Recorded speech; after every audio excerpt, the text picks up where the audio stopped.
1920년대 경성의 어느 골목 한 여성이 조용히 전단을 나르고 있었다. 사람들은 그녀를 평범한 교사로 알았지만 밤이 되면 독립의 불꽃이 그녀를 감싸 안았다. 이정숙이라는 이름은 교과서에는 없지만 일제의 감시망을 피해 조국을 위한 싸움을 이어간 조용한 혁명가였다. 우리가 기억하지 못한 그 이름 속에는 목숨보다 조국을 먼저 생각했던 여성 독립운동가의 치열한 삶이 담겨 있다. 챕터 1 경성의 조용한 교사. 이정숙은 1895년 평안북도 의주에서 태어났다. 보통의 여성들이 교육받기 어려웠던 시절, 그녀는 의주여학교를 졸업한 후 경성으로 올라와 교편을 잡았다. 당시 경성여학교에서 수업을 하던 그녀는 조선의 미래를 책임질 젊은 여성들에게 교육이라는 무기를 쥐어주는 것이야말로 일제에 맞선 투쟁의 첫걸음이라고 믿었다. 그러나 단순히 가르치는 것만으로는 조국을 지킬 수 없다는 절박함은 점차 그녀를 지하조직과의 접촉으로 이끌었다. 1919년 3.1운동 이후 여성들의 사회 참여가 급격히 확대되면서 이정숙 역시 민족의식에 눈을 뜨게 되었다. 학생들과 함께 태극기를 만들고 독립선언서를 돌리는 일을 비밀리에 도맡았다. 그녀는 감시망을 피하기 위해 학생들이나 학부모와의 자연스러운 대화 속에서 암호를 전했고 교과서 속 문학작품을 인용해 민족혼을 불어넣었다. 교육이라는 일상의 투쟁의 메시지를 감춰 넣는 그녀의 방식은 위험했지만 효과적이었다. 결국 일제는 이정숙의 활동을 눈치채고 학교 주변에 밀정을 배치하기 시작했다.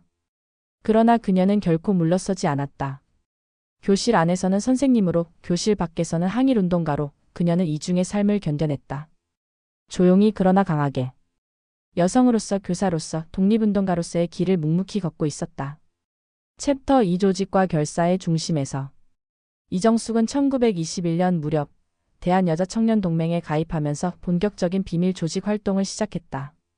이는 젊은 여성 독립운동가들이 중심이 된 단체로 전국에 흩어진 여성운동 세력을 조직화하고 통일된 지휘체계를 갖추는 것을 목표로 했다. 그녀는 이 단체 내에서 선전 및 교육을 담당하며 회원들에게 항일 정신과 여성의 역할을 강조했다. 이정숙의 연설은 늘 차분했지만 듣는 이의 가슴을 울리는 힘이 있었다. 그녀는 신문과 잡지를 통해 민족주의 사상을 퍼뜨렸고 해외 독립운동 조직과의 연락책 역할도 수행했다. 특히 상하이 임시정부와의 연결 통로를 확보하는 데 힘쓰며 정보 전달, 자금 모금 탈출로 안내 등 다양한 임무를 수행했다. 이 과정에서 수차례 체포 위기를 겪었지만 빠른 판단력과 변장술로 위험을 피해갔다. 한편 그녀는 일본 유학 경험이 있는 지식인들과도 긴밀히 협력하며 독립운동의 국제적 정당성을 알리는 데 기여했다. 이를 통해 단순히 조선 내 투쟁에 머무르지 않고 세계 무대에서도 항일의 목소리를 낼 수 있었다. 이정숙은 조직 속에서 자신을 드러내지 않았지만 수많은 여성 활동가들이 그녀의 언니, 선생님이라 부르며 존경했다. 챕터 3 여성 투사의 길을 걷다. 이정숙이 활동하던 시기, 여성 독립운동가는 여전히 보조적 존재로 여겨졌다. 그러나 그녀는 행동으로 그 고정관념을 깨부쉈다. 직접 전단을 인쇄하고 배포하며 남성 못지않은 결단력을 보였다. 특히 1924년 조선여성동맹 결성 이후 그녀는 초대 간부로 선출되어 여성 독립운동의 구심점 역할을 하게 된다. 이 단체는 여성의 지위 향상뿐 아니라 실질적인 독립운동 전선에서 여성들이 주체로 나설 수 있도록 힘을 실어주었다. 이정숙은 여성의 해방은 조국의 해방과 함께 온다는 신념으로 전국을 돌며 강연을 했다. 그녀의 연설은 단순한 정치적 발언이 아니라 억눌린 삶을 살던 여성들에게 삶의 방향을 제시하는 등불과 같았다. 농촌의 부녀자부터 도시의 여학생까지 그녀는 여성들에게 말할 권리, 생각할 자유, 싸울 의지를 심어주었다. 하지만 이정숙의 이런 활동은 일제의 큰 위협으로 다가왔다. 1926년 그녀는 치안유지법 위반 혐의로 체포되었다. 수사 과정에서 극심한 고문을 당했음에도 그녀는 어떤 정보도 누설하지 않았다. 오히려 조용히 수감 생활을 이어가며 동료 수감자들에게 독립정신을 강의하는 등 감옥에서도 투사의 길을 멈추지 않았다. 그녀는 진정한 의미에서 철의 여성이었다. 챕터 4 수감과 석방 그리고 다시 거리로. 이정숙의 수감은 전국적인 파장을 일으켰다. 언론은 그녀를 여성 빨갱이라며 낙인 찍었고 많은 이들이 그녀의 존재조차 외면했다. 하지만 독립운동계는 그녀의 투쟁을 다시 조명하기 시작했고 결국 국내외 인권단체들의 압력으로 1930년 석방되기에 이르렀다. 그러나 그 어떤 탄압도 그녀의 신념을 꺾을 수는 없었다. 몸은 쇠약해졌지만 마음은 더욱 단단해진 이정숙은 곧바로 항일 조직에 복귀한다. 석방 직후 그녀는 조선 여성문화 연구회를 설립해 민족문화와 여성의식 고취에 힘썼다. 또한 일본어에 능통했던 그녀는 일제 선전 문서를 분석하고 반박 자료를 만들어 배포하는 정보전에 투입되었다.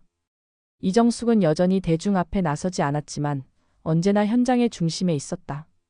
1935년 무렵 그녀는 다시 한번 치안유지법 위반 혐의로 체포되어 징역형을 선고받는다. 이번엔 건강 상태가 악화되어 출소 활동을 자제할 수밖에 없었지만 그녀의 존재는 여전히 많은 여성 운동가들의 정신적 지주로 남아 있었다. 이정숙은 말보다 행동으로 시대를 이끈 인물이었다. 조용히 그러나 강하게. 챕터 5 조선의 딸 교육으로 싸우다. 수감과 병약함 속에서도 이정숙은 독립운동의 교육 전선을 결코 포기하지 않았다. 출소 후 그녀는 경성의 빈민 지역을 찾아다니며 야학을 열었고 아이들과 여성들을 대상으로 한글과 역사, 민족 정신을 가르쳤다. 이는 단순한 문맹 퇴치 차원을 넘어 조선 민족의 자각을 불러일으키는 실질적 무기였다. 그녀는 아이들의 이름 하나하나를 기억하며 너희가 조선의 미래다라는 말을 입버릇처럼 반복했다. 그녀의 야학은 곧 비밀 강연장으로도 사용되었다. 낮에는 아이들, 밤에는 청년과 여성 독립운동가들이 모여 이정숙의 지도 아래 민족주의와 저항의식을 배우고 토론했다. 그녀는 언제나 총칼이 아닌 지식으로 싸우자고 강조하며 독립은 군사적 투쟁만으로 이뤄지는 것이 아니라 국민 전체의 의식이 깨어날 때 가능하다고 믿었다. 그녀의 말은 단순한 이념이 아니라 시대를 꿰뚫는 통찰이었다. 이정숙의 교육은 단속과 탄압 속에서도 점차 확산되었고 다른 여성 독립운동가들도 이를 본보기로 삼아 지역마다 유사한 학습 공간을 조직했다. 특히 해방 직전까지 이어진 여성민족 학교운동은 그녀의 영향을 받은 이들이 주도적으로 이끌었다. 이정숙은 선생님이라는 이름 속에 가장 혁명적인 실천가의 정신을 담아냈다. 챕터 6 해방의 빛과 그림자. 1945년 8월 조국은 해방을 맞았다. 거리마다 태극기가 휘날렸고 사람들은 눈물을 흘리며 새로운 시대를 맞이했다. 그러나 이정숙의 표정은 밝지 않았다. 그녀는 해방의 기쁨보다는 그간의 희생을 되새기며 조용히 울었다. 일제에 의해 파괴된 문화와 언어, 희생된 동지들의 얼굴이 떠올랐기 때문이다. 그녀는 이 땅의 진정한 자유와 평등이 정착되려면 아직 갈 길이 멀다는 것을 잘 알고 있었다. 해방 직후 이정숙은 여성단체를 재정비하며 여성의 사회적 권리 회복에 나섰다. 그녀는 임시정부 출신 인사들과 함께 여성 참정권 보장을 주장하며 전국을 돌며 강연했다. 그러나 분단과 정치 혼란 속에서 그녀의 목소리는 점차 묻히기 시작했다. 좌우 이념의 갈등은 이정숙처럼 실천 중심의 인물을 외면했고 그녀는 조용히 활동 무대에서 물러나게 되었다. 그러나 그녀는 포기하지 않았다. 서울의 한 작은 서점에서 민족서적을 편찬하고 배포하며 이름 없이 이어지는 저항을 계속했다. 해방 이후에 이정숙은 대중의 주목을 받지 않았지만 변함없는 신념과 침묵 속의 실천으로 역사의 한자리를 묵묵히 지켰다. 챕터 7이 친 이름 꺼지지 않은 불꽃. 1950년대 한국전쟁은 그녀에게 또 다른 시련이었다. 이미 고령에 접어든 이정숙은 가족도 재산도 없이 홀로 남겨졌다. 그러나 전쟁통 속에서도 그녀는 피난민들을 위해 자원봉사를 했고 임시학교를 운영하며 아이들에게 책을 읽어주었다. 그녀에게 교육은 끝이 없는 독립운동이었다. 전선이 오가고 총성이 울리는 와중에도 그녀는 조용히 펜을 들고 칠판 앞에 섰다. 그러나 시대는 그녀를 점차 잊어갔다. 이승만 정권 하에서 좌익과 연결된 모든 인물들이 숙청되면서 이정숙 또한 감시의 대상이 되었다. 그녀는 어떠한 정치 세력에도 연루되지 않았지만 독립운동 경력이 오히려 의심의 대상이 되었다. 그녀는 오랜 친구들에게 조차 연락을 끊고 서울 외곽의 작은 단칸방에서 생을 이어갔다. 그 누구도 그녀를 칭송하지 않았다. 기사 한 줄 표창 하나 없었지만 이정숙은 조용히 자신의 싸움을 멈추지 않았다. 자신이 가르쳤던 제자들이 학교 선생님이 되고 사회운동가가 되어가는 것을 보며 그녀는 다시 한번 나는 이긴 것이다라고 생각했다. 챕터 8 조국의 이름으로. 이정숙은 1961년 66세의 나이로 생을 마감했다. 장례는 가족 몇 명만이 조용히 치렀고 어느 언론도 그녀의 죽음을 보도하지 않았다. 그러나 몇몇 제자들은 그녀의 유품 속에서 태극기 조각과 손으로 쓴 독립선언문 복사본, 그리고 작은 노트를 발견했다. 거기엔 이런 문장이 적혀 있었다. 나의 조국이 아직 완성되지 않았다면 나의 죽음은 멈춤이 아닌 시작일 것이다. 그녀의 이름은 오랜 세월 동안 역사책 어디에도 없었다. 그러나 1990년대 후반 그녀의 활동이 뒤늦게 학계와 시민사회에서 재조명되기 시작했고 2005년 독립유공자 포상 대상자로 선정되며 비로소 국가가 인정한 이름이 되었다. 한평생 조용히 살았고 조용히 사라졌던 이름이 이제야 제대로 불리고 있는 것이다. 이정숙은 명예를 위해 싸우지 않았다. 그녀는 오로지 조국의 자유와 여성의 권리를 위해 자신의 모든 것을 바쳤다.